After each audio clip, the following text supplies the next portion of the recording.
Talk about cement then in greater detail. Birla Corp, the numbers look quite good. There's an expansion in margin on a sequential basis, which is a bit of a rarity in this earnings season. We have Mr. Aditya Sirogi, the CFO of the company, who joins us on the show.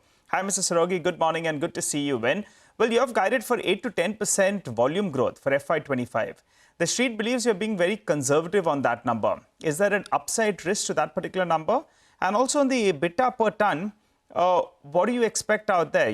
For the past quarter, you have done very, very well with a big improvement. And you had indicated that a few months ago. Give us both these two numbers. Yeah. Thank you, Nigel, for having me on the show. Good morning. First, on the volumes, apart from Mukutban, we are actually operating at more than 100% capacity. So currently, there is not much headroom for growth in regions other than Mukutban. So that's why we have guided for 8 to 10% increase in volume for this year. Secondly, on EBITDA, we have guided for an increase of 8 to 10% growth over the last year's EBITDA number, which was 808 rupees per ton. Mr. Sirogi, good morning and thanks for joining in. This is Sonia here. Can you tell us how is the demand on ground currently? Keeping in mind that there is election season, we're heading into monsoons as well. Have you seen any kind of softness in demand? And which are the pockets where you're seeing good growth? The demand is actually affected by elections and heat waves in many of the areas. So it is rather tepid, I would say, at this point of time. And this year it's been rather tepid. Okay. So till such time the elections are going on, our expectation is that it is going to remain in this manner only. Post-election, we definitely expect a pickup. But then we are going to hit monsoon in the second quarter. And this year, IMD and SkyMet other agencies, they expect the monsoons to be good. So that typically has a short-term immediate impact on the cement demand.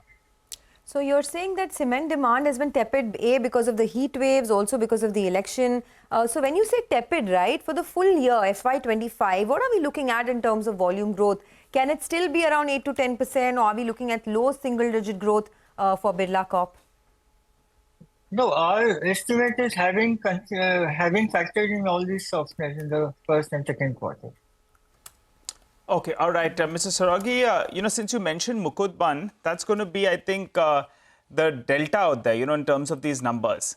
Could you tell us what kind of volume number you're factoring in from Mukutban for FY25? I think last year did around 1.8 million tons. So that's point number one. And what is the current EBITDA per ton of Mukutban? See, on volume, we have estimated a volume of 2.7 lakh tons from Mukutban in the next financial year. So that will be about 70% of the capacity. Okay. We don't disclose the EBITDA numbers for Mukutban separately, but I would mention that in the coming financial year, our EBITDA for Mukutban is expected to be higher than the average EBITDA for the company. That will be because incentives will be coming in, right? Right. What is it? What is the incentive you're factoring in? And all of that will come in from Mukutban, right? I think the other unit, you're not going to be getting any kind of incentives now from there. Well, most of it is going to come from Mukutban, about 100 crores out of a total of 110 crores that we estimate for next year. Okay, all right. All right. Mr. Sirogi, I wanted to ask you a quick other question. There have been some smaller grinding units that have got picked up. We saw the Adani Group do it. We saw Ultratech as well do it. You all are not looking at any kind of inorganic growth because, that could have its own advantages. You get the plant up and running in a shorter duration of time. Tell us your thoughts on that. Yeah, absolutely. If that fits our plans, definitely we will be open to looking at any grinding unit in the areas of our interest. Why not? Okay. Sir, I wanted to ask you on your debt as well, because, as you said, demand is a bit muted because of affected by the heat wave, the impending monsoons, etc. So you have net debt of almost 3,000 crores on your books. Do you think there could be a possibility where your debt goes up further, or are you planning to sort of retire debt in some way? If you can just help us with what the next 1 year looks like. Next 1 year, we expect to close at a level below what was there on 31st March 2024. So, any plans to, scale it down further? No, because we have got our own growth plans. We intend to embark on the next phase of expansion from 22, 25 later this year. So there'll be some increase in debt on that account. So I don't think we are in a position to retire debt, but we will maintain it within our guided levels of within 3 of debt to EBITDA. Okay, what about the jute business? In the past, I've told you, why don't you sell it? But you're sounding very optimistic about the prospects.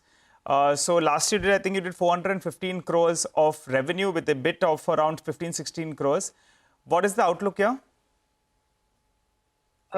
In jute, the outlook is a bit soft because the international market, where bulk of our value-added products get sold, they have been rather soft for the past couple of years.